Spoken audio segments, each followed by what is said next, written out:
হজ যাকাত ফরজ করে দিয়েছে। কুতিবা আলাইকুমুস সিয়ামা কামা কুতিবা আলাল লাযিনা মিন ক্বাবলিকুম লাআল্লাকুম তাত্তাকুন, তোমাদের পূর্বপুরুষদের উপরেও এইভাবেই নামাজ রোজাকে ফরজ করে দেওয়া হয়েছিল। যেরকম আমাদের উপরেও রোজা রমজান ফরজ হয়েছে, এই রোজা এই নামাজ আমাদের পূর্বপুরুষদের উপরেও ফরজ হয়েছিল। ছিল না নাই? ছিল না নাই ভাই? ভাই সময় তো পার করে দিয়েছে, শর্টকাটে কয়টা কথা বলছি। প্রথমেই একটা শের করেছিলাম, যাদের হৃদয়ে আছে আল্লাহর ভয় তারা কবু পথ ভুলে যায় না। বুঝলাম না? নাই?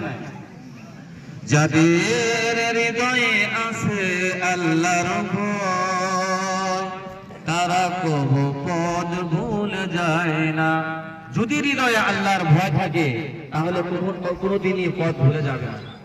আজকে ঈদের দিন মসজিদে জামাত মানুষ কতজন আসছিল ভাই? একটা আওয়াজের সহিত বলি, আজকে ঈদের দিন মসজিদে মানুষ কতজন আসছিল? সবাই আসছিল না? নাই?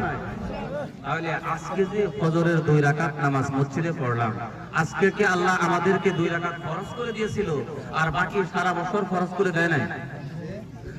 আজকে নামাজ পড়লে সওয়াব হবে, বাকি দিন পড়লে সওয়াব হবে না নাকি? বাবা এটা আল্লাহর হুকুম, মান তারাকা সালাতা ফিন্নার, নামাজ ছাড়ছে মানে জাহান্নামী। আল্লাহ কিঞ্চিত পরিমাণ ছাড় দিবে না। আল্লাহ ছেড়ে দেয়, ছাড় দেয় না।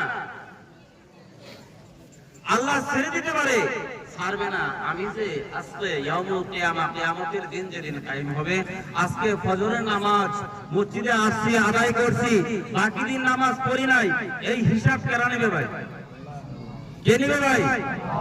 আল্লাহ। তাহলে আমি যে আজকে নামাজ পড়লাম, আজকে আমার মনে হয় যে জায়গায় যাইবেন মনে করব যে এই অঞ্চলের সব মুসলমান, হিন্দু বসবাস করে না, আর বাকি দিন যখন ফজরের নামাজ পড়ি মসজিদে 3 জন খাড়ায়, মনে করে যে এই অঞ্চলে কোনো মুসলমান বসতি নাই, সব হিন্দু হয়ে গেছে।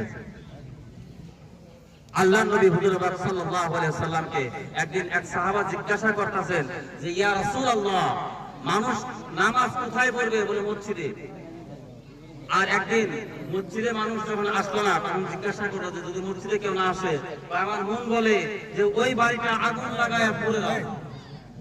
নাউযুবিল্লাহ। তাহলে মসজিদে আয়েশা জামাতের সহিত নামাজ আদায় করা দরকার আছে না নাই? আছে না নাই? বাকি দিনগুলো আমরা নামাজ পড়ি না, এই নিষেধটা কি করলো? আমাদের বাবা করেছে, আমাদের দাদা করেছে, আমাদের নানা করেছে, না কে করেছে ভাই?